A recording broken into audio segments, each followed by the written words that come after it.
Oke. Jadi sambil nunggu teman-teman yang lain, mereka biar join. Selamat malam, Mbak Dewi. Assalamualaikum.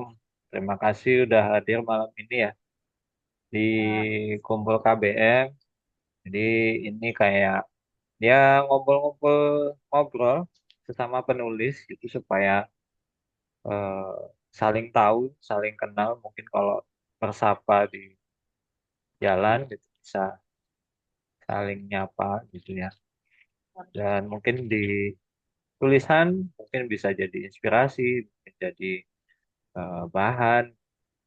Nah, malam ini teman-teman kita kedatangan Mbak Dewi. Mbak Dewi ini kalau dari bionya ya saya coba pelajari gitu kan. Mbak Dewi ini aktif nulis gitu kan. Dan sebagai ibu rumah tangga aktif baca juga gitu. Nah, Iya, baca tulisan-tulisannya menarik dan malam ini kita akan ngobrol gitu. Jadi proses nulisnya gimana dan aktivitasnya seperti apa. Gitu. Nah, mungkin Mbak Dewi untuk awalan nih kita coba kenal dulu lah, kan ya. Mbak Dewi, oke. mungkin boleh dong cerita latar belakangnya apa, aktivitasnya sehari-hari, terus mulai nulis tuh mulai kapan sih? Gitu. Boleh dong cerita. Baik. Assalamualaikum warahmatullahi wabarakatuh. Terima kasih Mas Bagus. Saya sudah diperkenankan join di forum ini. Eh, saya mau memperkenalkan diri. Nama saya Dewi Cahyani Hmm. Dewi. Saya aslinya Surabaya, aslinya Banyuwangi. Saya itu Hmm, background pendidikannya di ITS, Institut Teknologi 10 November, di Politeknik Perkapalan. oke, teknik Eh, sekali. Sekali, benar. Kebetulan saya juga satu kampus dengan suami, teman Oh, kuliah, jadi ya begitulah jodoh ketemu di kampus ya. Terus kebetulan saya dari SD suka baca buku. hmm, Baca bukunya itu kalau dari SD itu lebih ke ensiklopedia, ensiklopedia anak-anak ini. hmm, Terus SMP saya beralih ke novel. Novelnya itu semacam saya sukanya tuh novel-novel petualangan kayak gitu-gitu. Dulu pernah saya baca itu Lion Boy, karyanya Zizo Porter, pokoknya petualangan dia semacam novel remaja gitu Mas, tentang petualangan anak yang bisa bicara dengan hewan. Terus SMP itu zaman-zamannya Narnia, saya punya hmm. novel. Nah, dari Narnia pertama sampai yang Dawn Reader itu saya sudah punya novelnya. Terus eh, SMA masih novel juga. Oh, pernah baca Sanpek Engtai. Itu kisah Sanpek dan Engtai itu yang ternyata Sanpek itu cewek. Hmm.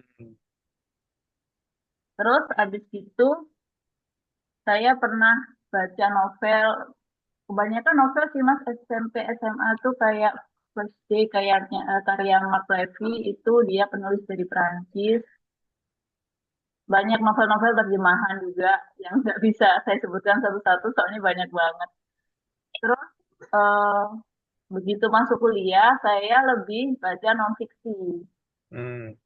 Lebih baca non-fiksi, tapi secara frekuensi jarang-jarang karena kan sibuk kuliah, sibuk ngerjain tugas gitu kan, sibuk tugas akhir. Jadi untuk intensitas baca bukunya itu kurang gitu. Jadi lebih fokus ke tugas kuliah. Kembali lagi baca buku itu ketika saya sudah lulus dan kerja. Hmm. Berisik suara anak saya, maaf kalau berisik. Terus eh, kerja itu saya membaca buku non-fiksi, terutama saya suka sejarah. Karena dari SMA sebenarnya saya suka sejarah. Dan walaupun saya anak IPA waktu itu, saya tuh pernah ikut Olimpiade Sejarah. Gara-gara guru-guru sejarah saya tuh nunjuk saya. Padahal saya tuh bilang, lupa kenapa nggak ada anak IPS yang ikut Ya, malah ya. gitu. Tapi karena dipilih ya sudah lah harus ikut kan gitu. Terus Habis itu begitu kerja punya duit sendiri, saya beli buku-buku terutama sejarah punyanya Yuval Noah Harari, Sapiens sama Homo Deus, Guns, Germ and Steel dari Jared Diamond kayak gitu-gitu sih Mas. Jadi Hmm, makin makin ke sini lebih sukanya lebih ke social science daripada natural science ya, ya. tuh. Nah, nulisnya itu mulai kapan, Pak? Itu kan baca banyak banget ya, mulai dari novel. Mungkin novel yang mungkin untuk anak-anak usia segitu udah sangat panjang gitu kan. Terus Ya. kemudian baca Yuval gitu yang juga panjang gitu kan, non fiksi gitu. Nah, Mbak Dewi mulai aktif nulis tuh kapan? Sebenarnya mulai nulis dari SMA. SMA Hmm. tuh blogging, cuma bloggingnya itu konsepnya saya ngetik ulang apa yang saya tahu lewat ensiklopedia atau buku pengetahuan kayak gitu. Hmm. Hmm. Terutama tentang sejarah, kayak sejarah Mesir kuno, Ya, ya, kayak kadang-kadang teori konspirasi, ya namanya anak muda yang terus ya. nulis lagi itu kuliah, tapi nulisnya lebih ke journaling, curhat. Itu Oh. di blog, itu di blog di tumblr.com pada waktu itu kan lagi rame-ramenya tumblr.com. Jadi saya nulis di situ. Enggak apa-apa. Terus eh, di situ journaling, ngikutin tulisannya Mas Brian Krisna. Oke. Ngikutin tulisannya Mas Brian Krisna gitu-gitu tentang ya percintaan anak muda gitu. Terus ketika masuk kerja, lulus kuliah masuk kerja itu nggak pernah nulis lagi, Hmm. udah vakum tuh, udah benar-benar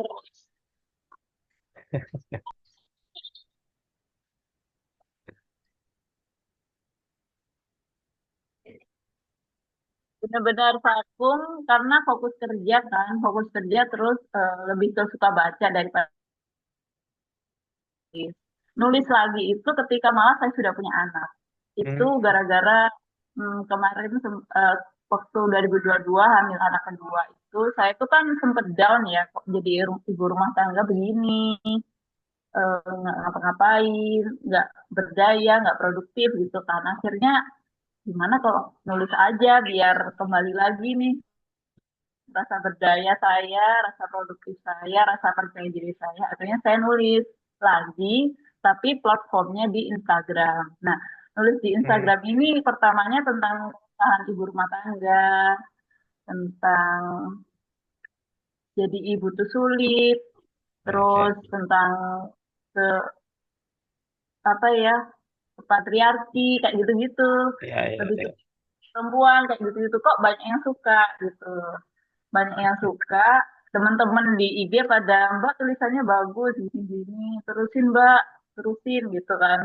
Mbak aku suka tulisanmu, responnya pada bagus Mas, responnya pada Hmm. bagus. Terus eh, tahun 2024 kemarin akhirnya pindah platform ke Medium karena pengen tulisan yang lebih panjang gitu loh Mas. Jadi kalau di Oh, Instagram modelnya carousel ya, pada waktu itu ya, kan hanya 10, 10 slide gambar. Tapi ya. sekarang udah 20. Tapi karena udah keenakan di Medium, terus apa namanya, eh keenakan di Medium, terus ketemu komunitas KBM ini, jadinya malah makin semangat karena interaksinya lebih lebih luas lagi, lebih Ya, ya. interaktif lagi daripada di IG menurut saya. Gitu. Nah, tahu Medium dari mana, Pak? Kan dulunya di Tumblr tuh. Hmm. Tahu Medium itu awalnya dari Google, Mas. Dari Google, Hmm. gara-gara saya pernah searching ada website yang bisa membayar tulisan. Salah satunya Hmm. di Medium. Nah, pada Ya, waktu ya. itu tahun 2022 awal. Nah, itu tapi saya cuma apa namanya posting satu tulisan aja bahasa Inggris tentang review buku Psychology of Money. Nah, pada Hmm. waktu itu kan rame-ramenya tuh apa namanya penulis bahasa Inggris dan bahasa Ya, Indonesia masih jarang banget. ya, ya. Kalau mau pada waktu itu kalau mau member dan dibayar tulisannya harus ada 100 follower minimal. Ya, saya ingat sih. Akhir, Oh. akhirnya, aduh kok begini, harus bayar member dan lain-lain. Akhirnya saya hiatus. Saya ya udah deh. Oke. Dan itu kan kalau kalau nggak ada, kalau misalnya nulis kan harus uploadnya kan harus lewat PC, nggak bisa lewat HP pada waktu itu ya. Jadi Ya, ya. keterbatasan alat karena pada waktu itu saya di rumah mertua. Jadi ya itu tadi cuma posting satu tulisan itu pinjem laptopnya adik ipar. Jadi ya sudah hiatus itu sampai join member Medium di Oktober 2024 kemarin. Oke. Nah, itu berarti tahu kabar soal misalkan ada MPP ya. Padahal kan 2022 udah tahu Medium, cuman nggak apa nggak nulis gitu. Apakah masih buka Mediumnya, masih baca-baca, atau tiba-tiba dapat kabar kalau oh Medium udah bisa dapat uang misalkan kayak.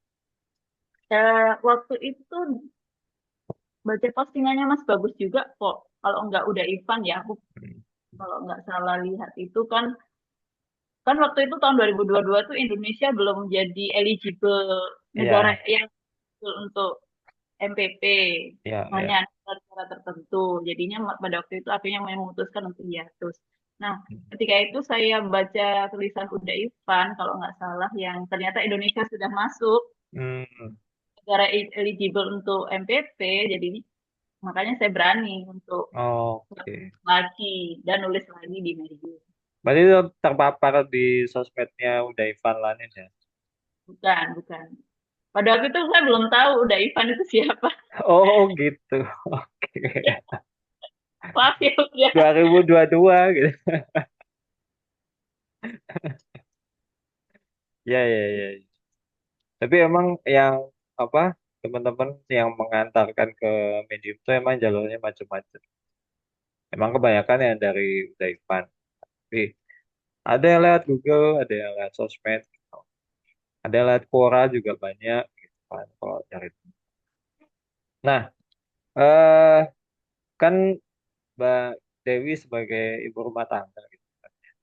Mungkin eh tulisannya banyak seputar apa? Mungkin seputar Perempuan. perempuan gitu kan, ibu rumah tangga dan segala macam. Proses menulisnya gimana sih kalau Mbak Dewi selama ini? Pertama sih dari keresahan diri sendiri ya Mas, awalnya. Awal dari Hmm, keresahan diri saya. Contohnya, eh tulisan saya yang dulu-dulu tuh, bentar, saya buka tulisan saya lagi. saya bantu buka profilnya Mbak Dewi.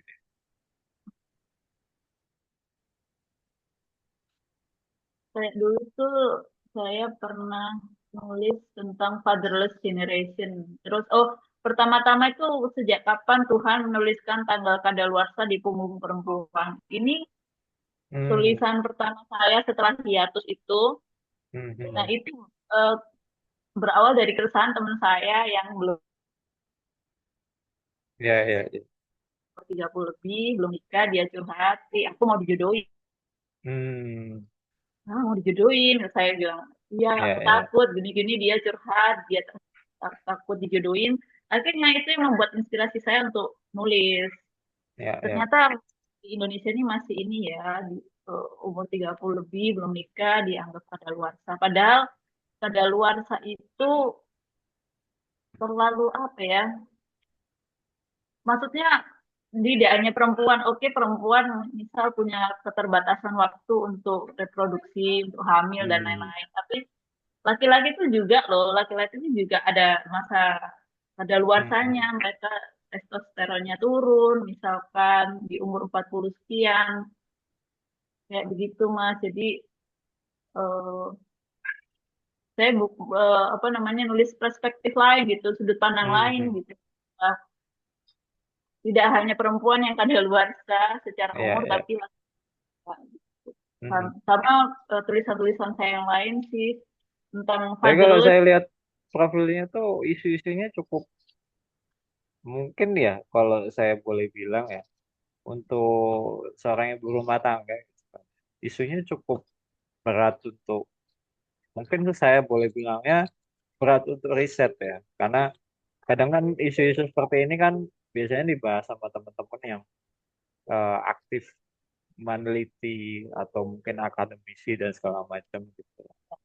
Nah, eh, apa sih yang membuat Mbak Dewi itu merasa isu-isu yang ditulis sama Mbak Dewi itu apa cukup untuk dilahirkan dalam tulisan? Hmm, Mungkin karena motivasinya gitu kan atau harapannya dari tulisan itu. karena masih sedikit orang yang concern akan Hmm, perempuan, menurut saya ya, gitu ya. mas. Hmm, Orang yang concern terhadap isu perempuan, perempuan untuk zaman 2025 aja ini mungkin masih banyak yang menganggap perempuan itu ya konco wingking ya bahasa bahasa Jawanya gitu iya, wis iya. mana maca masak Ah, gitu ah, gitu doang ah. masih masih begitu padahal perempuan ini kalau misalnya dikasih pendidikan dikasih akses itu bisa loh berdaya setara dengan laki-laki dan itu Hmm. juga yang saya sama Bu Dipa sama Mbak Putri yang concern di situ di publikasi perspektif perempuan itu mas. Dan, Oh iya, ini ada Mbak Dipa juga ya. jadi Bu Dipa titip Mbak Dewi titip ini perspektif perempuan juga. Oh iya Bu, saya bilang gitu. Oke, berarti sama Mbak Dipa di perspektif perempuan jadi editor apa gimana? Ya, editor. Jadi Oke. dia Bu Dipa sama Mbak Putri. Hmm. Menarik, menarik. Karena di Medium memang penulis perempuan relatif sedikit ya. Kalau walaupun saya nggak punya datanya ya, tapi saya ngerasanya kok cukup sedikit gitu. Dan yang bahas tentang perempuan juga belum banyak. Nah, ketika muncul perspektif perempuan, itu jadi publikasi yang menarik. Nah, teman-teman yang eh, perhatian sama isu perempuan itu jadi ada wadah. Iya, benar. Ini sebenarnya saya juga terinspirasi. Saya eh, waktu nulis-nulis di Instagram itu, Mas, saya itu baca bukunya Serigala Betina dalam Diri Perempuan karyanya Esther Iniawati kalau nggak salah. Oh, Hmm. maaf kalau disebut ya. Ada namanya buku Serigala Betina dalam Diri Perempuan. Kebetulan Mbak Esther ini psikolog ceritanya. Terus dia mengangkat isu gender gitu loh, isu gender. Kenapa sih perempuan itu dianggap nomor dua? Kenapa sih perempuan itu kadang-kadang jadi korban korban KDRT karena toxic masculinity yang dibangun oleh society itu tadi kayak gitu. Jadi kalau saya itu lebih tergerak, oh iya ya, ternyata toxic masculinity yang dibangun sama masyarakat dunia ini membuat akhirnya eh, pria itu jadi semena-mena bahwa aku ini loh pria, aku loh yang kuat di sini, aku loh yang punya fisik lebih daripada kamu. Akhirnya terjadi KDRT, Hmm. kayak gitu-gitu di bukunya Mbak Esther ini. Jadi saya lebih tergerak, oh iya, bener juga gitu. Dan tugas kita sebagai penulis itu juga selaras dengan Mbak Esther itu bahwa kita harus memutuskan toxic masculinity ini juga Hmm. kayak begitu. Hmm. Oke. Itu topiknya cukup ya aktivis sekali gitu kan kalau saya tangkep ya. Tapi kan Sama saya inspirasi dari Mbak Kalis Mardiasi juga. ya, ya, ya. Mbak Kales juga pegiat buku, penulis juga gitu kan. Walaupun memang Mbak Kales saya boleh bilang sih beliaunya aktifnya dalam lingkup eh, kelompok ya. Ya kan Ya, Mbak Kales kan berkelompok dengan teman-teman literasi. benar. Kemudian Kelompok mengisukan ya kan karya mengisukan perjuangannya beliau. Nah, sementara kalau Mbak Dewi ini kan cukup uniknya adalah eh, atau mungkin aktivitasnya Mbak Dewi di luar, apakah juga berkaitan dengan isu-isu itu? Oh enggak sih, kalau di luar belum pernah sih Mas sampai Hmm, hmm, hmm. aktivitas untuk aktivis itu belum, hanya lewat tulisan saja sementara. Hmm, hmm, hmm. Nah, itu kan jadi menarik ya, karena aktivismenya murni dari tulisan aja gitu kan. Gitu. Nah, tapi ketika ada perspektif perempuan, apakah jadi makin giat, Pak? Dewi? Tentunya iya ya Mas. Jadi eh, kemarin waktu kumpul KBM itu di Rumah Narabahasa, saya sempat bilang ke teman-teman penulis, jangan takut untuk kirim tulisan ke publikasi perspektif perempuan, baik perempuan atau laki-laki bisa mengirim tulisannya gitu Hmm, hmm, tentang tadi tentang perempuan atau tentang kesetaraan gender atau tentang relationship, misal jodoh atau pernikahan atau hubungan dengan pasangan hmm, juga begitu. Karena perempuan dan laki-laki itu setara. Kalau hmm. atau untuk kami di publikasi Ya, ya, ya. publik perempuan kan perempuan dan laki-laki setara, mereka bisa mengutarakan perspektifnya masing-masing Hmm. seperti itu. Kalau dari naskah teman-teman yang biasanya masuk itu, eh, mungkin dari pandangannya Mbak Dewi, ah, tulisannya mereka seperti apa sih? Tulisan mereka banyak, Mas. Eh, banyak, maksudnya banyak banyak varian ya Ya, dari perspektif perempuan ini. Contohnya, ada nggak yang menarik buat Mbak Dewi? kalau saya sih paling menarik itu tentang ibu, tentang tulisan ibu. Kayak Budipa, tulisannya Budipa tentang kesehariannya merawat anak-anaknya. Hmm, Ada siapa Mbak Rana yang dia S2 Teknik Kimia ITB memutuskan jadi IRT. Itu juga menarik buat saya karena dia pendidikan tinggi dan memutuskan jadi ibu rumah tangga itu adalah satu keputusan yang apa ya? Satu keputusan yang berat gitu loh. Apa sih keputusannya yang berat gitu loh Mas. Jadi pasti kita orang pendidikan tinggi terus memutuskan jadi IRT itu kan pasti ada ekspektasi dari orang lain, dari orang tua hmm, yang harusnya kamu tuh kerja, kamu sayang banget ijazah kamu jadi hmm, ibu hmm, rumah tangga begini. Tapi dengan itu kita tuh justru malah harus bangga jadi ibu rumah tangga gitu loh. Walaupun kita pendidikannya tinggi, jadi ibu rumah tangga, sebenarnya kita tuh harus bangga. Karena oke mungkin lingkupnya kecil ya, lingkupnya kecil hanya sebatas keluarga. Tapi kan nanti juga berdampak gitu. Kita juga punya dampak meskipun kita ibu rumah tangga. hmm, Berdampak terhadap suami, berdampak terhadap anak-anak juga.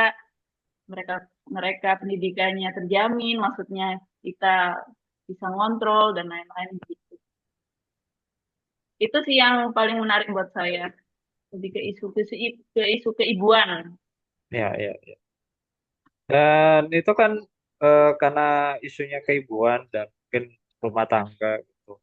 Nah, untuk Mbak Dewi sendiri, atau mungkin dengan teman-teman juga ya yang eh, sebagai ibu rumah tangga, akhirnya efeknya nulis itu untuk Mbak Dewi sebagai ibu rumah tangga apa sih? Apakah itu jadi apa bagian dari ekspresi yang kemudian eh, memberi perspektif, mengedukasi atau apa gitu kalau buat Mbak Dewi? Lebih ke ini sih mengedukasi, lebih ke memberi perspektif baru, point of Hmm. view baru, Hmm. sama lebih ke healing aja. Oh, Jadi ada healing juga ya. ya unek-unek yang ada di dalam pikiran itu bisa Hmm. sampaikan lewat tulisan gitu. Hmm. Hmm. Itu sih. Nah, kalau di medium ekspektasinya sebenarnya sejauh ini Mbak Dewi punya target apa untuk tulis di Najwa? Apa ya? Kalau target jangka panjang sih belum ada, Mas. Tapi kalau target jangka pendek itu pengennya perspektif perempuan itu lebih rame dan lebih dikenal.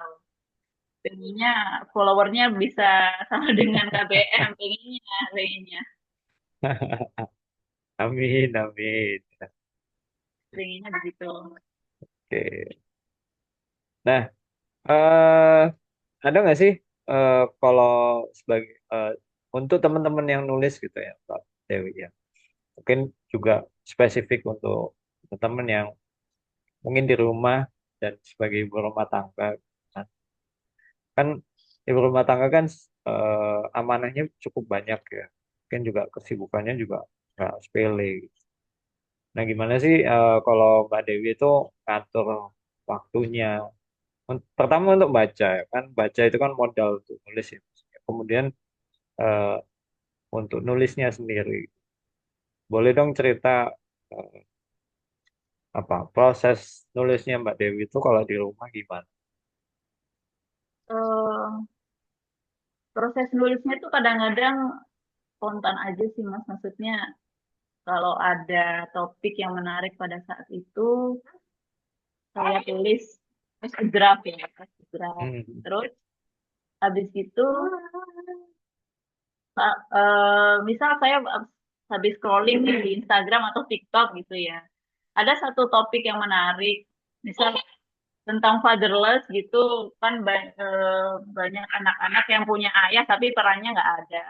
Itu pernah saya eh, lihat itu di salah satu postingan di TikTok. Nah, itu yang membuat, oh iya ya, ternyata ini yang membuat anak-anak Indonesia ini fatherless ini ternyata ada ayah tapi perannya nggak ada. Akhirnya Hmm. saya di di nulis di draft, di Word, di draft dulu. Ketika ada waktu, misal anak-anak lagi tidur siang atau anak-anak udah tidur di malam, itu saya buka lagi, saya apa namanya sempurnakan draft itu, terus saya copy paste di Medium, biasanya begitu. Hmm. Oke. Sambil riset-riset juga, riset-riset juga di Google tentang contoh fatherless itu tadi. Jadi gak hanya murni tulisan dari opini, tapi saya juga ada riset juga. Nah, kalau risetnya tuh gimana? Biasanya Mbak Dewi, apakah baca buku dulu kah atau full dari digital? Atau gimana? Itu dari digital sih, Mas. Kadang-kadang itu banyak sumber itu malah dari blog luar negeri. Jadi saya Hmm. itu misal ada topik fatherless. Nah, itu saya searching di Google-nya tentang fatherless, tapi untuk searching bahasa Inggris. Hmm. Example of fatherless atau the effect of fatherless for the children kayak gitu. Hmm. Jadi yang keluar kan Ya, blog-blog ya. di blog bahasa Inggris tuh saya kadang baca satu-satu. Kalau ada yang menarik itu saya copy paste gitu. Saya copy Hmm. paste, saya taruh di draft, terus saya susun ulang gitu. Saya edit-edit lagi. Nyari jurnal-jurnal gitu juga mungkin. Jurnal, aduh saya nggak nyimpen ya soalnya. Soalnya itu Nah, saya kalau nggak biasanya nyimpen. kan kalau blog kan mungkin dianggap kurang Iya ya, dalam iya. atau mungkin kurang kredibel segala macam. Dan biasanya kalau kami yang jurnalis biasanya itu langsung nyari ke eh, Jurnal ini jurnal ya. gitu kan ya. Iya sih, kalau kalau nganu sih jurnal saya nggak nyimpen ya, Mas. Kadang baca-baca tuh ada poin menarik gitu. Tapi sih kebanyakan dari blog ya. Jadi kalau ada yang sependapat dengan saya, misalnya tentang topik itu ya saya, oh kayak gini, ya udah saya copy paste, saya susun Ya. lagi paragrafnya gitu gitu sih. Tapi eh, menurut saya pribadi untuk seorang ibu rumah tangga kayak Mbak Dewi, kan, dari set untuk bahan nulisnya mungkin di blog. dan digital itu udah eh, extra mile lah, udah usaha lebih gitu eh, karena nggak pertama nggak berkaitan dengan profesi langsung. Kalau mungkin saya gitu kan yang dulu jurnalis cari jurnal, cari bahan itu ya memang berkaitan dengan profesi. Nah, kalau mungkin Mbak Dewi itu jadi hal yang istimewa maksud saya. Iya, Jadi bisa menyempatkan dan nyari itu dan baca bahkan karena kan memang harus baca juga ya. iya, iya. Nah, apa pakai AI juga untuk risetnya? Tanya-tanya, diskusi gitu. Seringnya iya. Pakai AI-nya tuh begini, Mas. Hmm. Kadang-kadang. Em, Misal tentang brainstorming Hmm. gitu, atau tentang brainstorm, brainstorming topik sama eh, penjabaran topik itu saya kadang-kadang dibantu sama AI. Hmm. Tapi saya nggak langsung copy paste gitu, enggak. Jadi Hmm. saya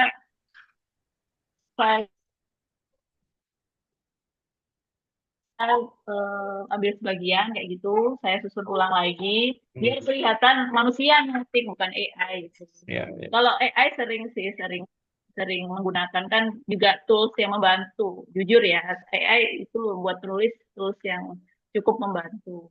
Ya, Akan ya. tetap juga kita harus tetap menambahkan unsur manusia yang nulis di situ gitu Mas. Nah, setelah naskahnya jadi, biasanya sama Mbak Dewi dipublikasi di Medium aja atau mungkin disebarkan ke sosmed lain ke teman-teman gitu.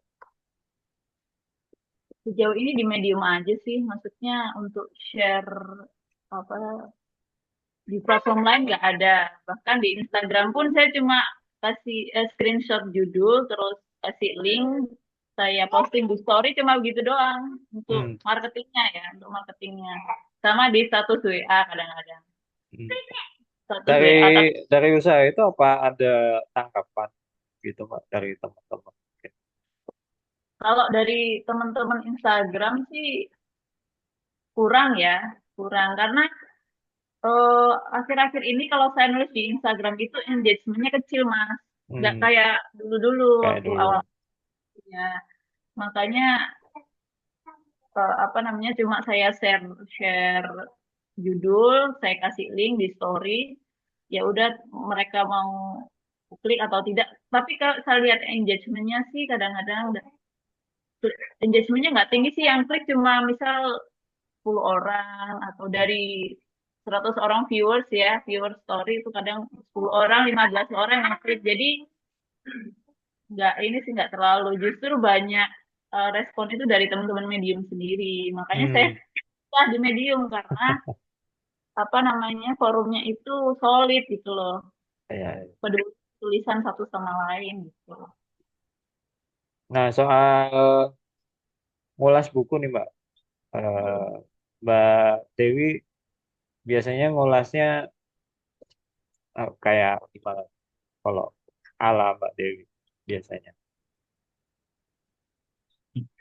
Pas buku ya, mulai kalau saya baca buku kan biasanya saya kasih poin-poin penting mas ya. Hmm. Sekarang saya lagi baca buku Nexus, Hmm. Nexusnya Yuval Noah Iya, Harari ya. ini. Saya kasih kayak stabilo begini poin-poin penting. Nanti dari Oke. stabilo itu saya kumpulkan di satu note. Nah, saya kumpulkan satu notes begitu dari balet poin-poin-poin itu. Nanti tetap apa namanya? Kadang saya juga males mikir ya, jadi kadang saya minta bantuan AI, tolong dong ini susun poin-poin ini menjadi satu tulisan yang utuh, yang menarik, yang apa namanya engaging dan tidak lupa untuk apa perintahnya itu untuk eh, cari referensi yang terkait dengan Hmm. poin-poin gitu.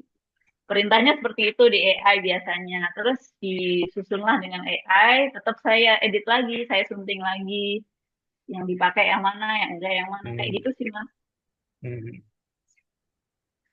Nah, sejauh ini kalau ngulas buku apa juga apa ya? Kalau teman-teman yang lain kan biasanya ada yang pengulas buku khusus gitu kan, kemudian emang dimonetisasi lewat afiliasi gitu. Nah, kalau Mbak Dewi apakah juga ngelakuin hal yang sama? Enggak, Oh, saya mood ya. Itu nggak mood iya, iya. aja Ah, gitu. Monetisasi affiliate itu kadang-kadang ini loh Mas, apa namanya, eh, kurang pede. Saya tuh pernah ikut affiliate TikTok itu kan. Cuma kok engagementnya kecil, jadi nggak saya terusin. Itu aja produk-produk untuk keseharian ya, produk ibu rumah iya, iya. tangga. Tapi kalau buku, mana literasinya udah rendah, kan jadi saya kalau monetisasi review buku enggak. Oke. Tapi kalau boleh berbanding bacaan gitu ya. Kalau secara buku gitu. Sebenarnya kalau saya boleh bilang Mbak Dewi mungkin lebih banyak daripada saya gitu. Oh iya. Iya, karena kalau misalkan kayak buku punya Yuval gitu kan. Saya cuman baca tuh biasanya cenderung baca untuk proyek. Jadi bukan Oh, baca yang saya habiskan kemudian eh, saya simpan gitu. Tapi bacanya lebih ke untuk kebutuhan proyek gitu. Jadi ya mungkin judulnya banyak, tapi bacanya juga nggak lengkap gitu. iya sih. Itu pun Beda dengan teman-teman yang mungkin book enthusiast gitu, atau mungkin Mbak Hesti sebutnya book dragon gitu ya. Itu yang setiap pekan atau bahkan setiap berapa hari udah habis berapa buku gitu. Itu istimewa sekali sih. Saya nggak sanggup saya kalau yang nggak kayak sanggup. gitu. Saya tuh kalau baca buku itu kalau akhir-akhir ini ya Mas, apalagi ibu rumah tangga yang pada sekolah ya, itu biasanya malam. Malam Hmm. anak-anak udah tidur, Hmm. baca buku 10 menit, 20 menit, ya sekitar 5-10 halaman udah kayak gitu. Hmm. Jadi kalau satu buku target itu nggak ada target, yang penting 5 halaman udah, 10 halaman udah kayak gitu. Hmm. Di Tapi bawah kalau biasanya Mbak Dewi tuh milih buku berdasarkan apa kalau sekarang?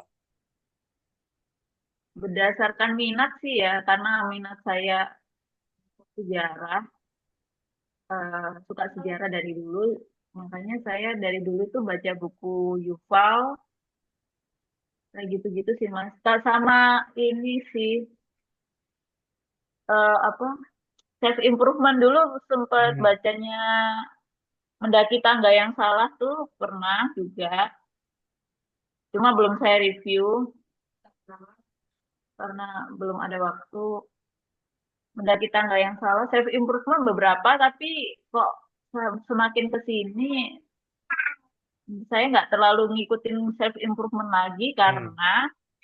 karena nggak terlalu ngefek di saya gitu loh, maksudnya saya nggak butuh improvement apa-apa, jadi ya ya sudah, satu Iya, buku dua iya. buku udah nggak ini lagi. Jadi kembali ke topik yang saya suka tadi, sejarah tentang social science, lebih situ sih, Hmm. tentang apa, human behavior. Dulu soalnya saya pernah mau se IPS tapi nggak boleh sama orang, karena kan Oke. bapak saya engineer, jadi Iya, iya. jangan masuk IPS gini gini gini. Padahal saya ikut sosiologi itu tertarik dari, jadi dulu waktu kelas 1 SMA sosiologi saya itu bagus Hmm. gitu. Iya, iya, iya, iya. Yang lain berlomba-lomba masuk IPA gitu ya. Malah pilih PS. Iya. Oke. Nah, itu apa baca bukunya juga terpengaruh sama review gitu, Mbak Dewi? Eh, maksudnya gimana Mas? Maksudnya Sorry. sebelum beli ya, sebelum beli. Biasanya kan teman-teman yang mau beli buku itu kan supaya ya dalam tanda kutip tidak tertipu. Biasanya kan baca reviewnya isinya Oh apa, iya, tuh iya, kayak iya. gimana gitu. Pasti Mas, pasti. Jadi sebelum beli buku itu saya riset dulu, biasanya di Hmm. Goodreads. Hmm. Di Hmm. Goodreads bintang berapa dia, kalau bintang 4 ke atas biasanya bagus. Iya, iya. Terus review di Goodreads tuh gimana, oh ini bagus, bla bla bla bla, ya sudah, akhirnya saya Hmm. beli. Gitu Hmm. aja sih. Iya, iya, iya. Oke. Nah, teman-teman kalau ada yang mau nanya, oh ini ada pertanyaan tuh. Rasanya. Sebentar. Mana nih? Yang pertama, eh dari Nia, ini di atas. Belum selesai ngomong soal perihal kadaluarsa. Mungkin Mbak Dewi boleh dong jelasin lagi tadi soal topik Kan. perempuan kadaluarsa. Jadi kalau mengacu di tulisan saya itu sebentar.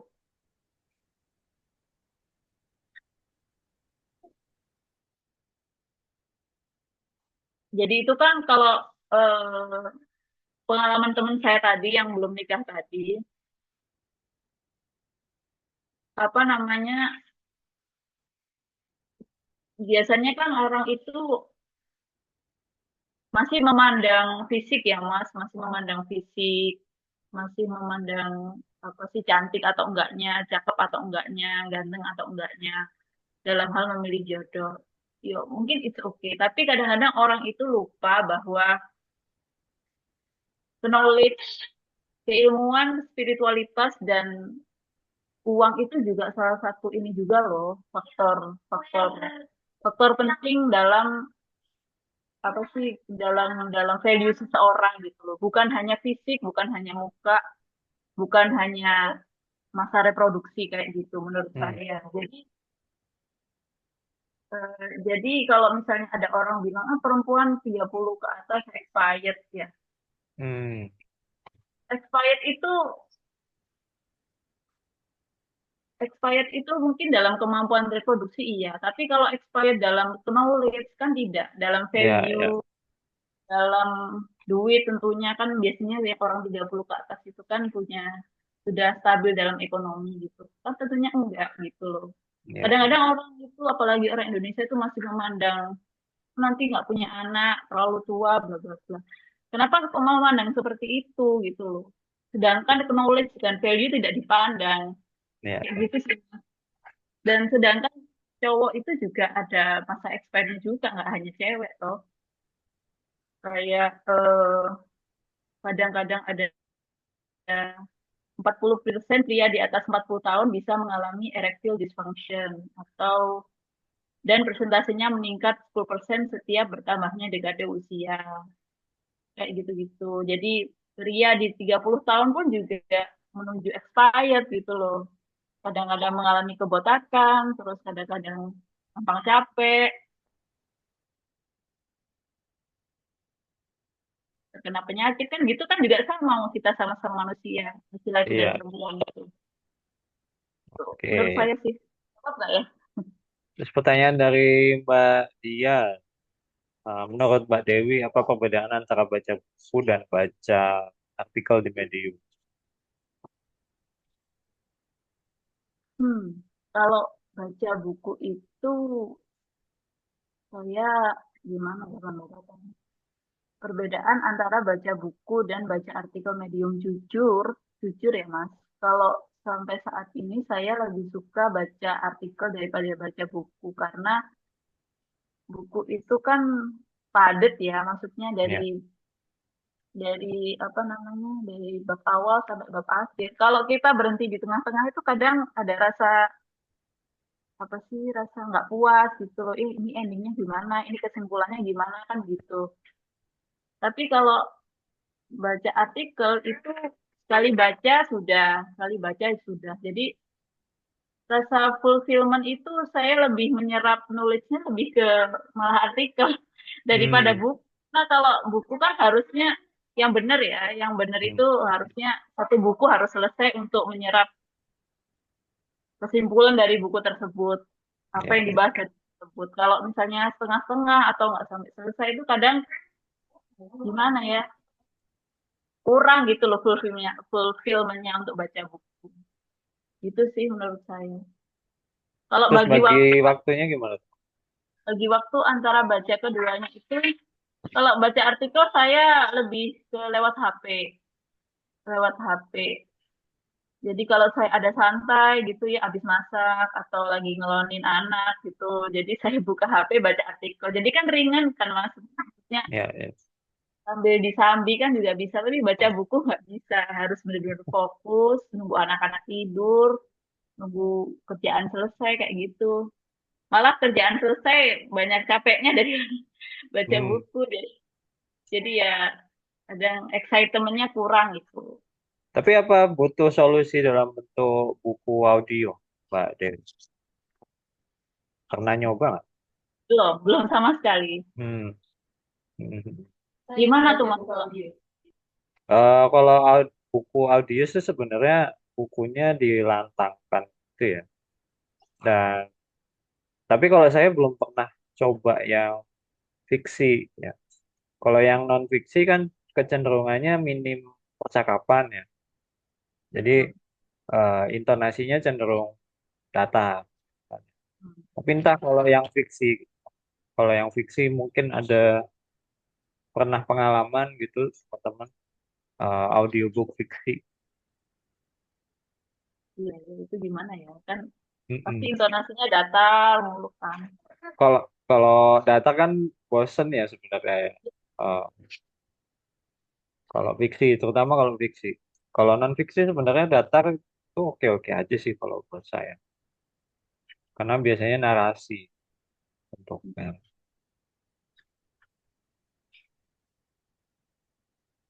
Untuk fiksi itu juga karena saya dulu SMP SMA baca fiksi terus akhirnya nggak baca fiksi lagi mas. Jadi kembali baca ke fiksi itu kadang agak kagok gitu karena kebiasaan non fiksi. Ya, ya.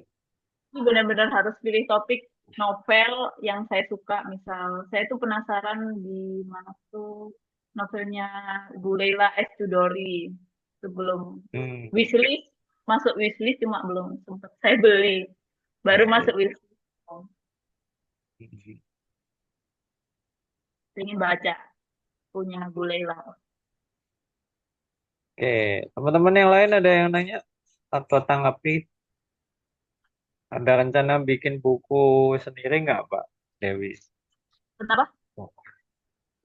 Rencana bikin buku dari Mbak Putri. Ini Mas, jadi itu saya pengen baca buku tentang sebentar eh, lebih masih ke topik keibuan. Bikin bukunya ya. Ya, masih ke topik keibuan. Itu pernah nulis hanya draft ya, hanya brainstorming tapi belum belum benar-benar nulis yang gimana gitu ya. Bentar.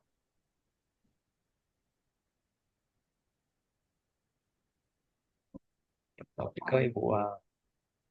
Lebih ke keibuan. Jadi saya tuh pengen karena saya tuh introvert ya, maksudnya jarang kumpul tetangga. Jadi gimana sih ibu yang introvert itu bisa tetap mengembangkan potensinya yang introvert itu Hmm.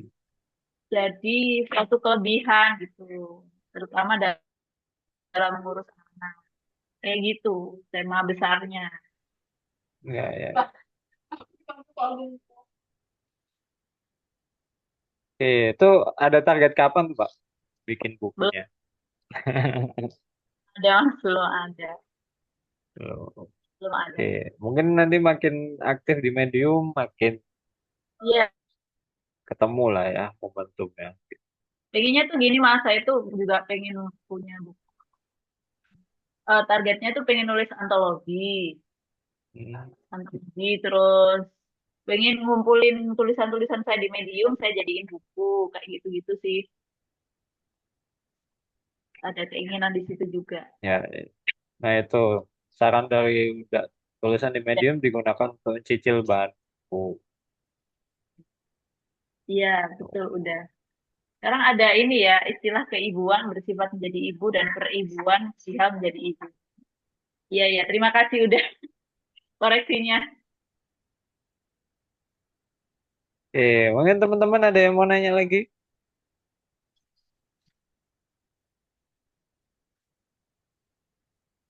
Kalau teman-teman lihat Mbak Dewi nulisnya ya, Mbak Dewi tuh nulis juga bahasa Inggris juga gitu. Mm-mm. Ini nggak cuma bahasa Indonesia. Jadi ya modal translate sih Mas. Jadi draftnya bahasa Indonesia, terus saya translate ke bahasa Inggris gitu, pakai AI.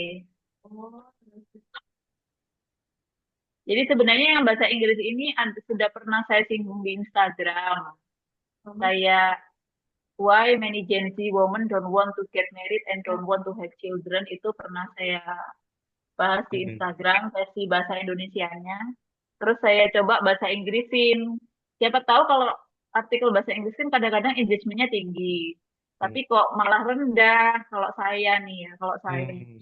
Justru tulisan bahasa Indonesia itu yang tinggi, dapat likes-nya, dapat views-nya, dapat pembacanya itu malah tinggi, bukan yang Ya, bahasa ya. Inggris. Saya juga heran, padahal medium ini kan banyak penulis bahasa Inggris, saya bilang gitu. Ya sudah, makanya saya makin ke sini makin ya udahlah menulis bahasa Indonesia aja daripada bahasa Inggris. Oke. Sebenarnya faktornya banyak sih. Oh, faktornya banyak. Pertama, bisa pilihan apa publikasinya.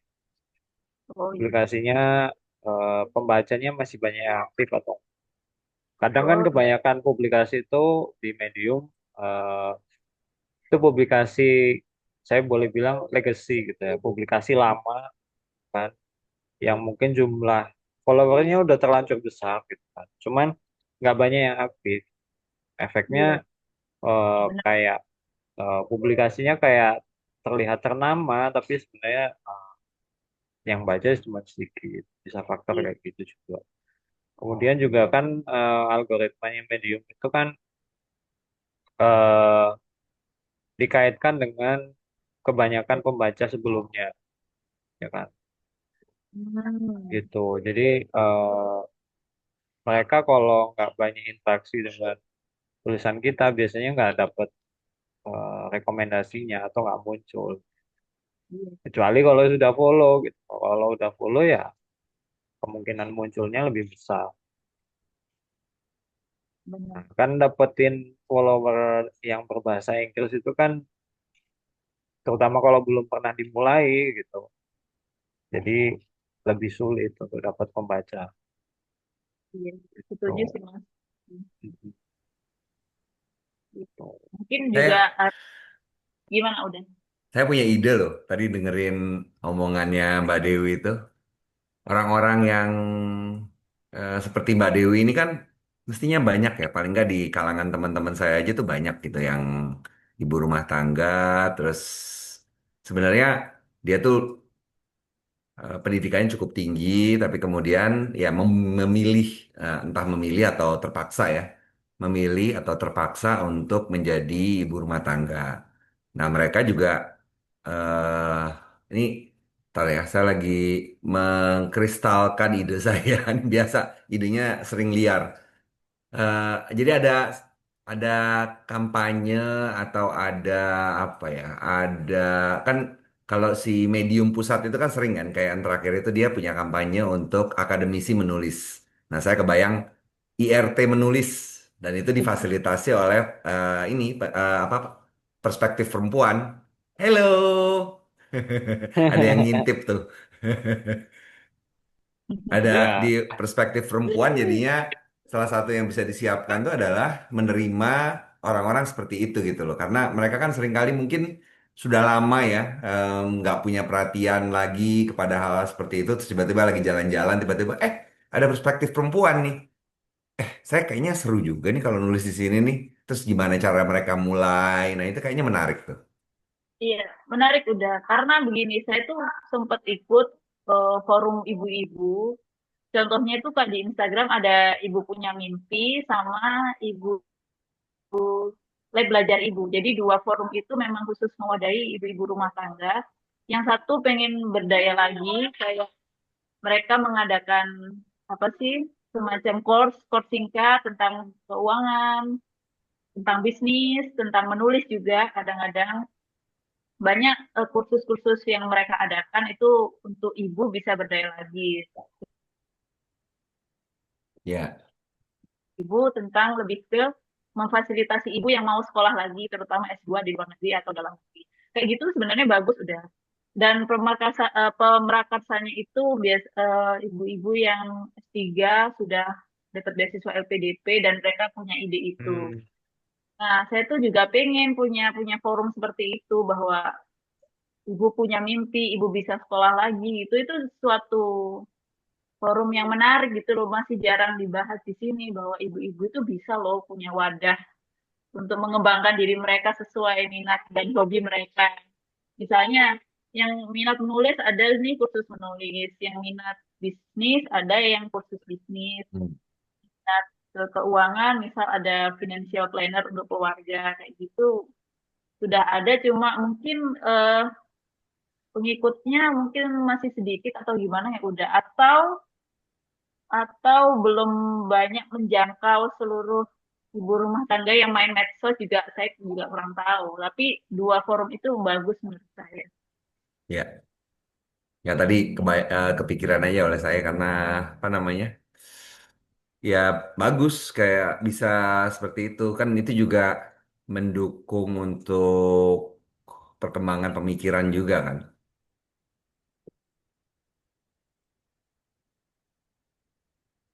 Loh, terus bagusnya di mana nih? Nah, itu dia. Gimana sih? Kan cuma dilanjutin. Ya, inisiatif kayak gitu sebenarnya Mbak Diva sama Mbak Dewi bisa loh. Tinggal kreatif aja gitu. Aktivitasnya di perspektif perempuan ya. Gitu.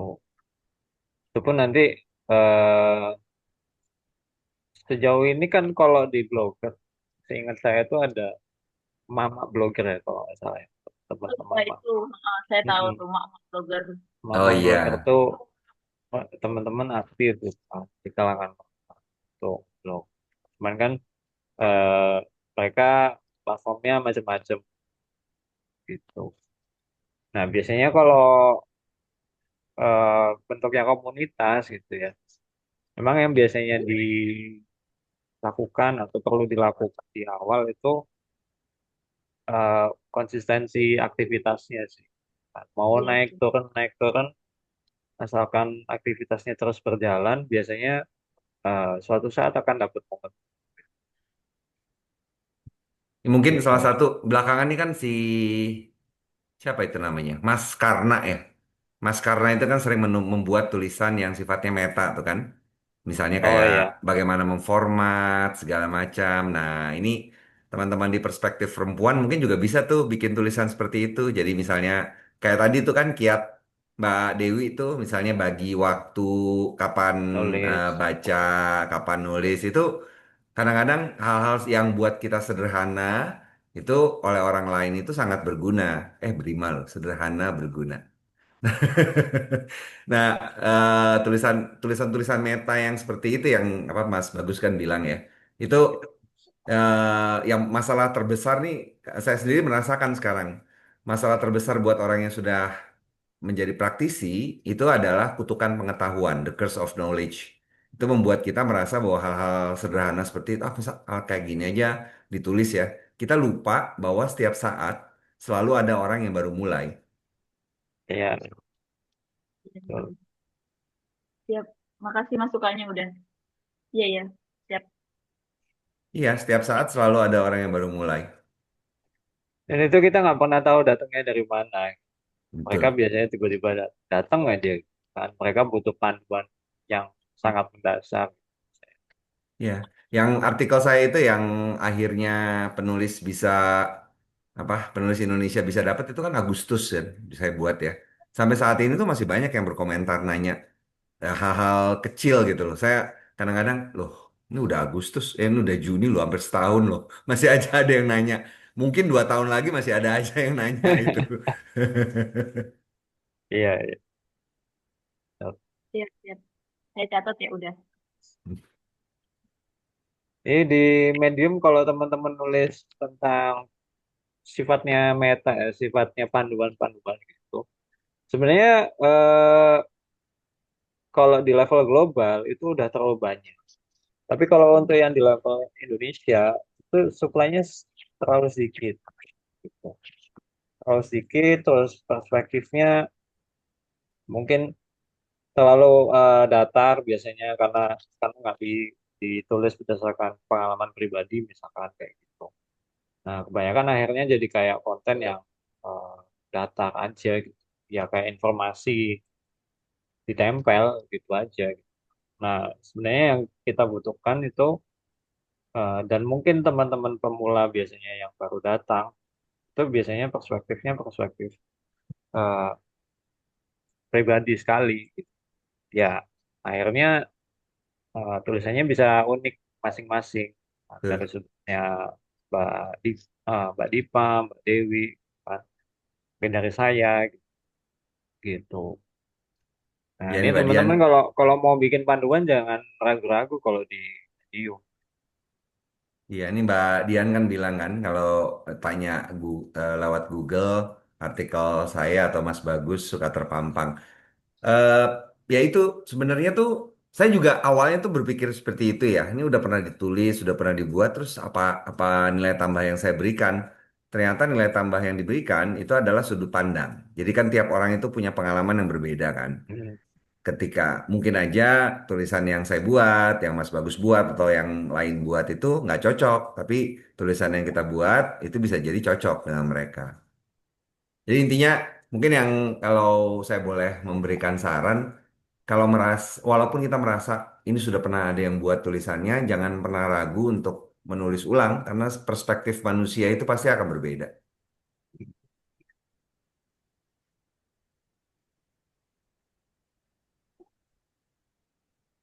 Pak Iyas,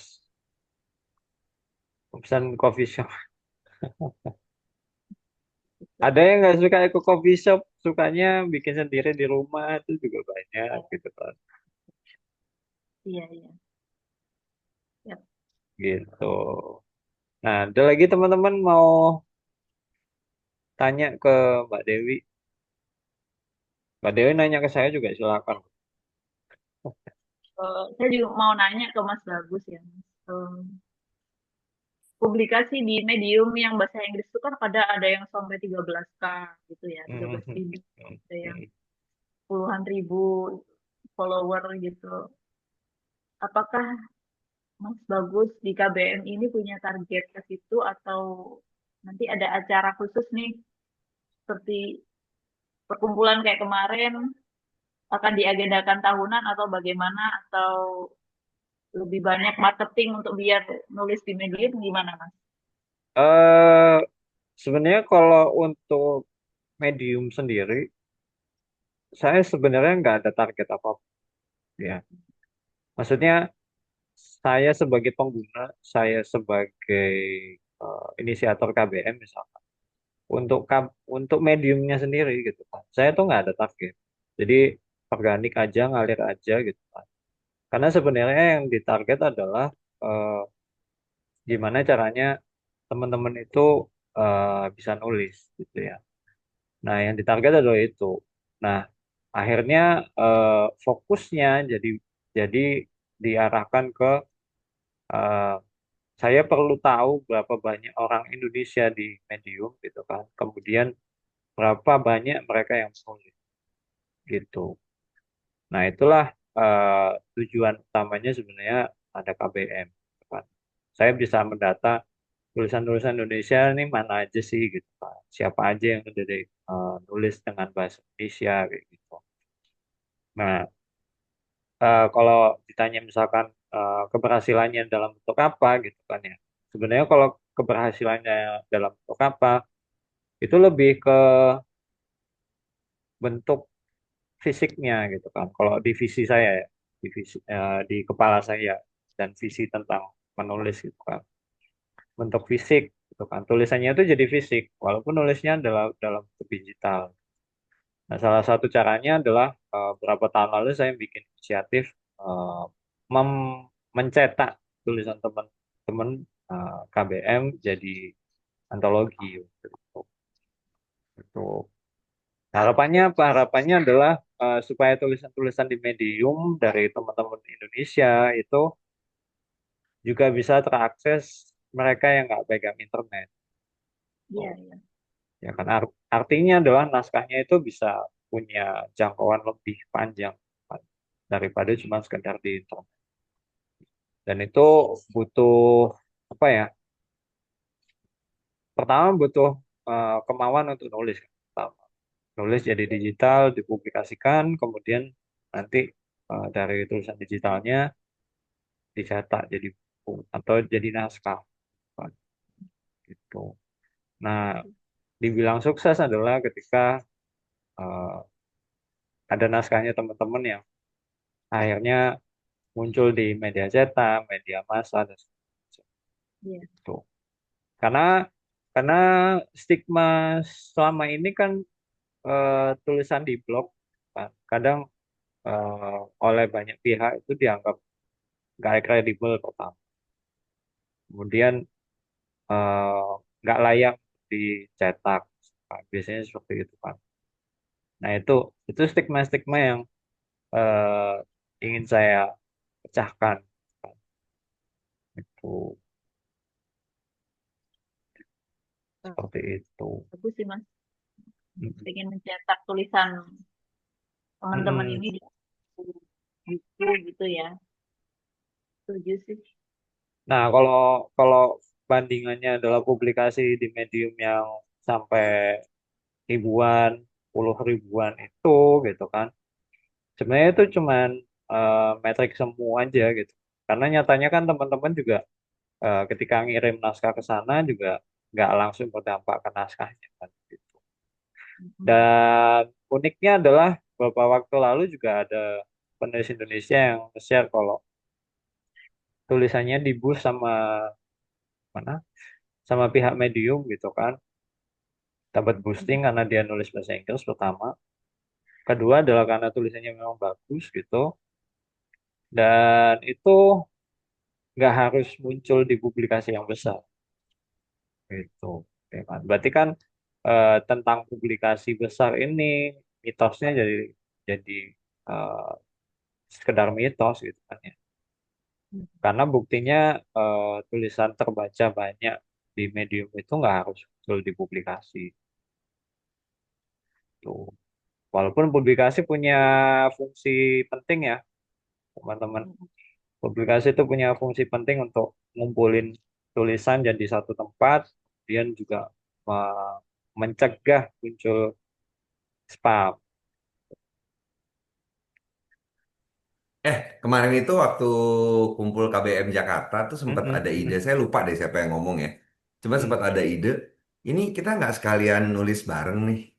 Menarik juga loh, pas kumpul KBM itu nulis bareng. Kita Iya, pernah ngomongin waktu itu kan, Mas? Oh, Surabaya, udah tempat yang saya rencana bakal pakai ini biasanya dipakai untuk kumpul bareng nulis mereka Asik. gitu. Jadi mungkin nanti ada rencana Udah gitu juga udah ada tapi tanggal pasti belum? tanggalnya sih belum ya. Tapi tempatnya Ya. aku udah kontak-kontak dan mereka welcome. Karena memang biasanya mereka bikin ya acara kumpul gitu, terus nulis bareng tuh. Kalau bisa tanggalnya Mas, biar bisa ini apa Ya ya. dialokasikan waktunya. Saya mau datang. Oh, oke siap. ya, udah mau datang. Mantap. Gitu. Jadi eh, nulis bareng. Kalau di Jakarta teman-teman kan sebelumnya kan jurnal kita tuh cukup rutin katanya Hmm. untuk bikin eh, nulis bareng gitu. Itu kalau bagian publikasi seperti itu ya Mbak Dewi.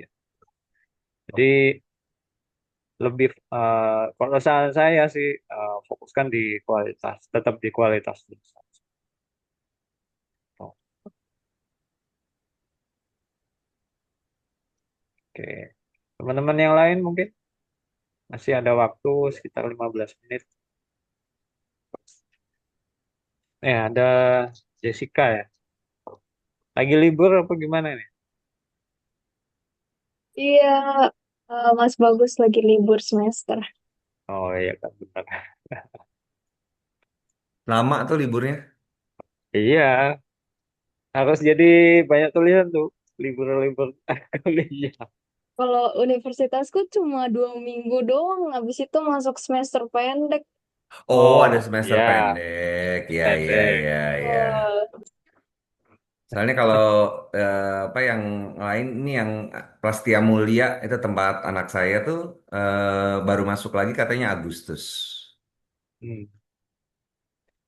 Tapi kalau semesternya makin tua biasanya nggak ada semester pendek gitu. Makin panjang biasanya Ya. Mbak gitu. Deo tuh ditanya tuh sama Mbak Iyas tuh, nama GR-nya apa? GR itu apa sih? Oh, Goodreads. Oh, Iya, Goodreads. Astaga. Oke. Tapi teman-teman masih pada buka Goodreads ya? Saya penasaran aja sih. Saya sesekali juga buka, cuman nggak terlalu sering kayak buka Medium. Tahun lalu untuk nyatet berapa buku yang tahun lalu kan saya baru mulai menargetkan untuk baca buku kan. Hmm. Menyempatkan baca buku. Saya pakai Goodreads. Kalau sekarang itu karena sudah punya apa? Sudah punya cara untuk memotivasi diri ya dengan bikin ulasan. Saya jarang sekarang pakai Goodreads. Hmm. Iya, iya. Kan tiap akhir bulan saya selalu ada apa tinjauan bulanan kan. Itu saya tinggal lihat aja. Oh bulan ini kayak bulan lalu itu saya hanya baca satu buku gila. Ya sebel banget saya. Wah, bulan ini dua buku. Alhamdulillah. Bulan lalu bulan Mei. Bulan sebelumnya cuma satu. Oke. Target saya Iya, satu iya. pekan satu buku. Dan selang-seling fiksi, non fiksi, fiksi, non fiksi.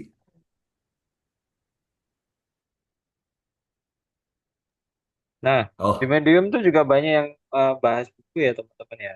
Kalau di Indonesia salah satu yang masih aktif ya Book Citation ya. Itu kayak yang satu-satunya deh Mas. Emang ada lagi yang lain? dulu sempat ada udah, cuman ya Oke. mati hilang gitulah. Oh Mbak Iyas Soalnya ini nyatet nyatet halaman berapa, halaman berapa. mm, Iya bagus, alhamdulillah. Jangan kalah sama saya, udah tua gini aja masih masih suka baca buku. Buku itu bisa jadi bahan ngobrol, enak. Bahan iya ya. ngobrol, bahan menambah wawasan, menambah kosakata. kalau saya Goodreads saya cuma nggak update udah juga apa cuma buat searching buku, reviewnya berapa, bagus atau enggak udah. Maksudnya untuk review Saya juga sering belum. gitu kok. Saya juga itu sering cari. Habis susah ya cari untuk bahasa Indonesia tuh Iya tersebar-sebar. sih.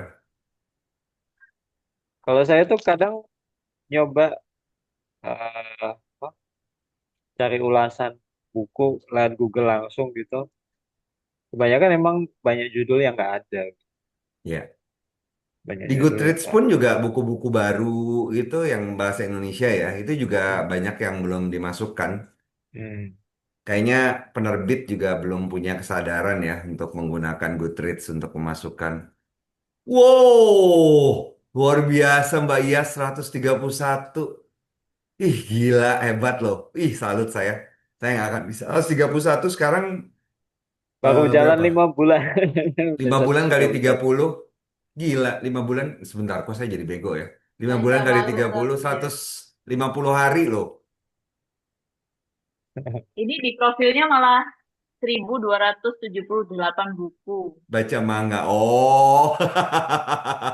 Ya, ya, ya, ya. Itu cukup mudah ya. Kalau misalnya kayak saya baca Conan itu sih cepet ya. Baca Conan, baca Kung Fu Boy itu emang cepet sih. Curang. Ya, ya, ya, ya. Bener, bener, bener, bener. Bisa dimaklumi kalau itu.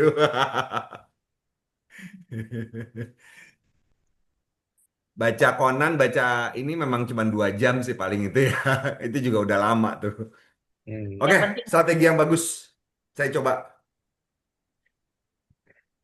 Kalau Mbak Dewi selain tentang eh, perhatian ke perempuan, topik-topik perempuan gitu, ada nggak sih topik lain yang menarik buat Mbak Dewi?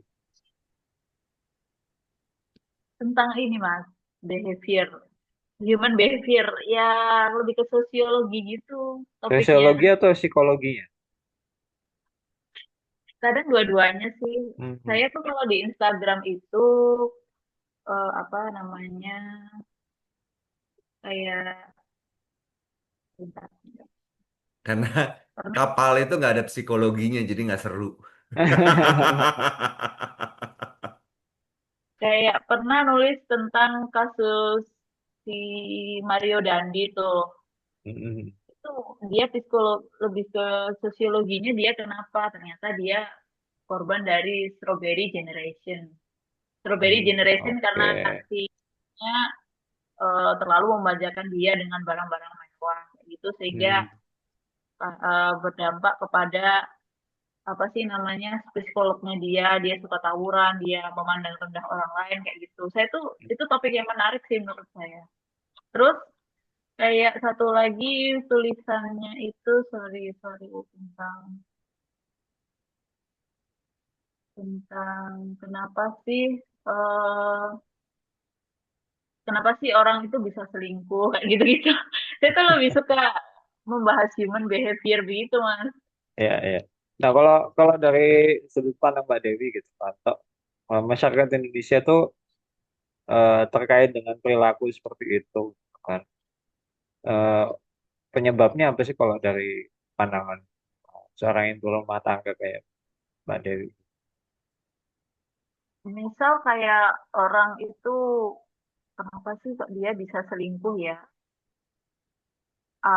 Padahal dia punya pasangan yang istrinya cantik misalnya begitu. Hmm.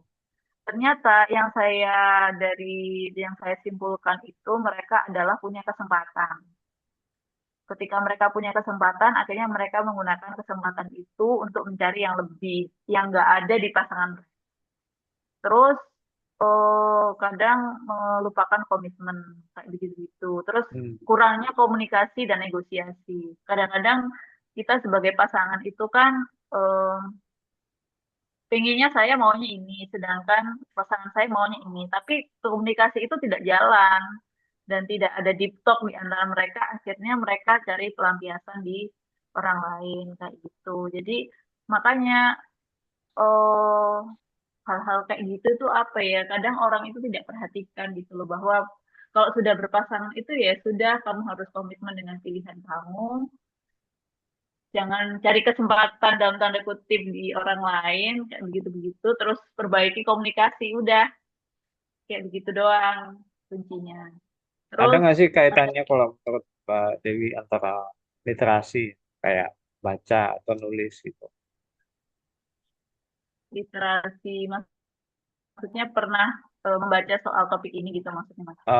Ya kan fenomena kan macam-macam ya, fenomenanya beragam dan isinya beragam.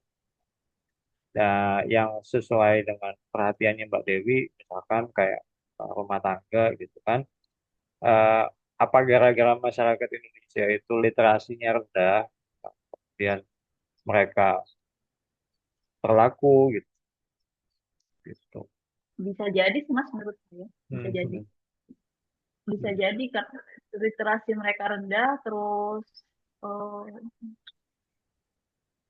juga apa ya ya itu tadi kurangnya literasi kan juga berdampak kepada pengetahuan mereka tentang Ya, bagaimana berpasangan yang baik, yang ada komitmen yang apa ya, yang gimana sih cara sebenarnya kan ada sih ilmu ya Mas, kayak men are from Venus, women are kebalik ya, women are from Mars, men are from women from Venus, men are iya. from Mars.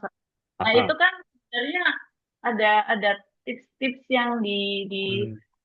diambil bahwa komunikasi antara pria dan wanita itu kadang-kadang berbeda. Terus cara apa namanya love language itu juga berpengaruh juga. Dan itu kan kadang-kadang harus dicari gitu loh biar gimana sih aku bisa komitmen sama pasanganku, aku bisa setia sama pasanganku itu kan kita harus mau tahu gitu. Kita harus mau belajar. Nah, orang Indonesia tuh mungkin kurangnya di situ, kurang mau Hmm. belajar. Apalagi Hmm. nggak punya pasangan, kurang mau belajar ya sudah. Apa terjadi gara-gara sebenarnya supply bahan belajarnya yang kurang, gitu? Kan Mbak Dewi kan pernah nulis di sosmed juga tuh. mungkin ya, ya mungkin lebih ke minat orang Indonesia yang bukan hal yang begitu-begitu, Mas. Jadinya akhirnya minat orang Indonesia ini kan lebih ke apa yang viral, apa yang modal joget-joget gitu, yang nggak pakai mikir ya, secara kasarnya begitu. Tapi untuk minat ke sini, minat ke belajar orang Indonesia tentang kayak saya nih, mungkin dari saya, dari tetangga saya yang ibu rumah tangga, mungkin cuma saya yang hobi baca sama hobi nulis dari mungkin 1.000 tetangga saya kayak gitu. Gitu Mas. Jadi ya susah gitu untuk menjangkau mereka karena minatnya udah nggak sama. Mungkin mereka Hmm, tetangga-tetangga saya yang ibu rumah tangga minatnya lebih ke nonton sinetron atau hmm, ngomongin orang. Nah itu kan berarti udah beda segmen gitu. Maksud saya begitu. ya, ya. Tapi mungkin kita yang sebagai produsen informasi ya, tuh, bisa jadi juga eh, sebenarnya tuh yang jadi kendala sederhana akses, ya kan? Akses itu jadi hambatan karena nggak semua orang tahu aksesnya. Ini belum Betul. yang berbayar gitu ya, belum yang berbayar. Ini tempat mengaksesnya di mana aja, kadang juga orang juga nggak tahu, walaupun pingin gitu kan, walaupun pingin. Nah, akhirnya ketika kita mungkin nulis gitu ya, kayaknya sih nggak ada salahnya untuk eh, tiba-tiba kita bagikan ke mungkin grup keluarga gitu, atau grup RT, RW, mungkin ibu-ibu PKK dan sebagainya gitu. Saya tuh sering loh Mas share-share tentang hmm, tentang hal ibu kayak gitu, Hmm, tentang perusahaan ibu rumah tangga gitu, atau tentang patriarki di status WA sering kan status WA kan banyak dari keluarga, hmm, tetangga-tetangga yang hmm. kontak-kontak saya.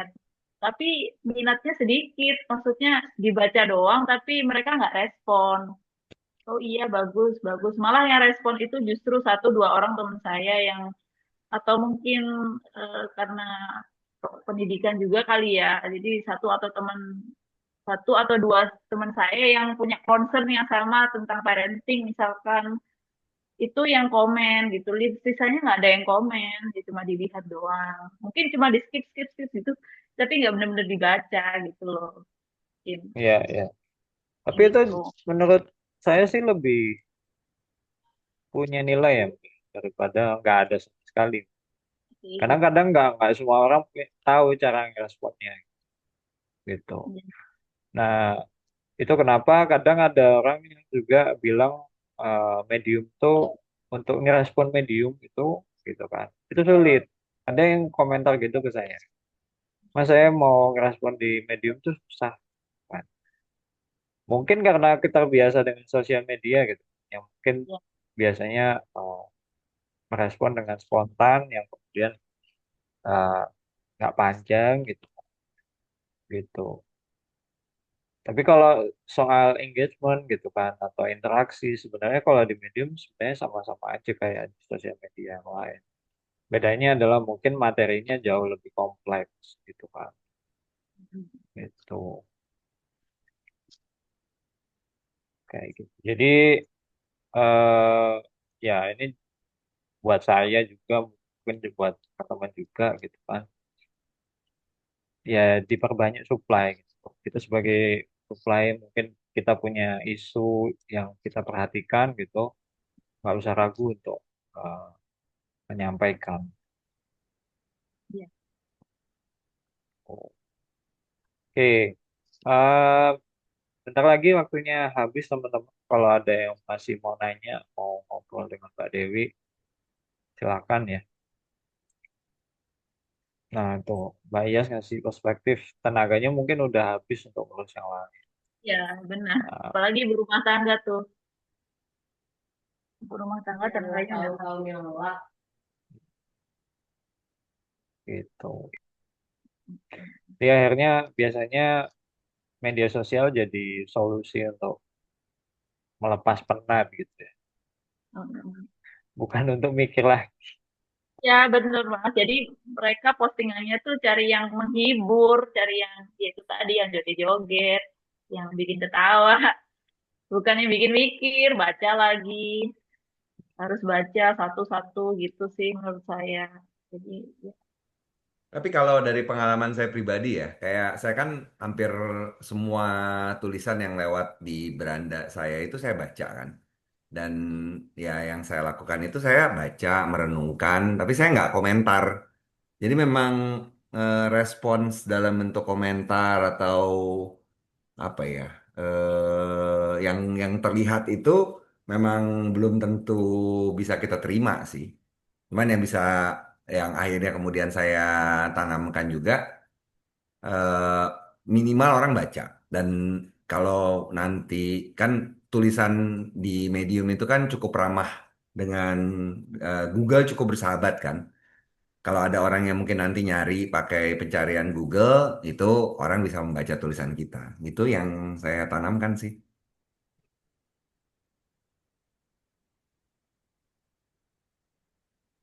Oke, mungkin ada lagi terakhir dari saya. Kayaknya juga udah habis ya tanya nanti.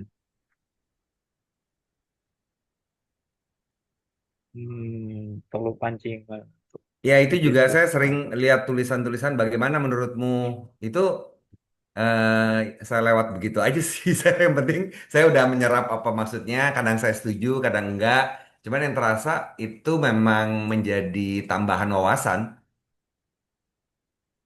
Ya, ya, tambahan alasan. Ya, sebenarnya cara-cara seperti ada seruan aksi di akhir misalkan, Iya, entah banyak itu yang gitu kan. mau ngajak untuk apresiasi, ada yang mungkin Betul. ngajaknya berkomentar dan segala macam. Sebenarnya itu salah satu cara aja untuk memberikan ide pada pembaca bahwa mereka perlu melakukan itu. Tapi ya balik lagi ke pembaca, mereka yang memutuskan mau merespon atau enggak gitu. Nah, yang menarik adalah ini, yang menarik dari Medium adalah kita bisa kasih private notes. Dan private notes itu jarang sekali diabaikan, kalau menurut saya ya, gitu. Karena ini mungkin cara kerjanya mirip seperti DM ya, kalau di media sosial. Jadi kalau teman-teman mungkin merespon DM, mungkin merespon konten dengan arah ke DM, itu punya kecenderungan untuk pasti dibales. Iya kan, benar kan ya? Mungkin teman-teman juga punya pengalaman seperti itu gitu kan. Akhirnya banyak yang lebih suka untuk bikin kontennya itu di story gitu. Karena nanti responnya tidak publik pertama. Ini juga ada kaitannya dengan eh, resistensi seseorang ketika dikomentari secara terbuka. Ya, eh, respon dalam bentuk eh, privat itu cenderung lebih nyaman biasanya, lebih dekat, lebih nyaman, lebih eh, apa intim gitu ya katakanlah. Gitu. Jadi ngobrolnya bisa jadi ya kayak ngobrol tatap muka gitu daripada ngobrolnya di depan apa depan publik gitu. Nah, kalau di Medium kan ada fitur private notes ya. Nah, itu jadi menarik karena fitur ini nggak ada di tempat lain gitu. Nah, kalau dari publikasi ya kami manfaatkan untuk ngomelin penulis biasanya gitu. Kan ngomel Mas, ngasih masukan. Ya, juga suka. Tuh.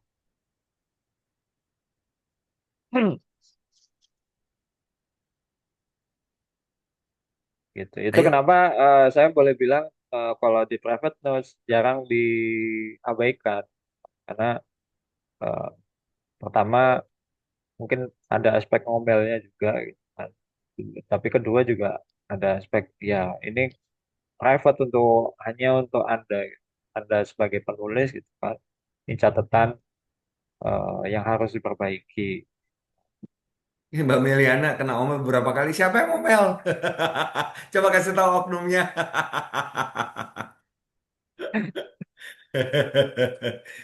Kemungkinan Mas Tuh. Bagus tuh, dia nggak galak banget kalau apa gambar nggak ada ini, nggak ada kreditnya. Gitu. Ya, Mbak Putri, kalau soal private notes memang kalau di Medium sayangnya cuma bisa diakses di versi desktop ya. Kalau setahu saya ya, kalaupun di HP gitu kan, biasanya caranya adalah kita buka Medium dengan mode eh, desktop gitu. Tapi akhirnya harus pakai eh, peramban gitu kan, pakai browser gitu. Jadi bukan pakai aplikasi. Kalau di aplikasi, seingat saya sih nggak muncul ya aplikasinya. Itu,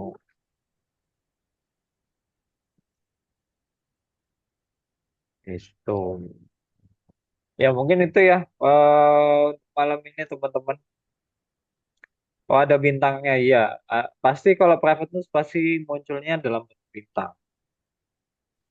Itu. Private news akan muncul dalam bentuk bintang dan ketika diklik akan muncul pesannya seperti apa. Di Tuh. aplikasi nggak bisa kelihatan ya? Saya baru tahu. Saya ingat pusing nggak bisa udah. Saya jarang banget pakai aplikasi. Mm-mm. Oh, berarti udah Oh, bacanya lewat laptop terus ya? iya. Dan lebih cepat juga baca bil pakai laptop. Iya, iya, gitu. Oke. Ini tuh ya teman-teman. Untuk malam ini, terima kasih untuk Mbak Dewi untuk waktunya. Makasih Mbak Dewi. Sama Mohon udah maaf udah ganggu waktunya di rumah. tidak apa-apa. Besok Besok udah Pak, udah sekolah lagi nih anak-anak. ya anak-anak udah sekolah. Ini itu buat malam ini teman-teman. Terima kasih waktunya juga. Eh, Sampai jumpa di kumpul KBM pekan depan. Jadi kalau ada yang punya waktu ngumpul lagi pekan depan, kita ngobrol-ngobrol kayak gini lagi. Siapa Mas? eh Belum ada udah belum ada yang confirm gitu nanti. Itu eh Bang Wak itu aja Uni IFA itu. iya nanti saya coba tanya lagi Unifa apa bisa gitu.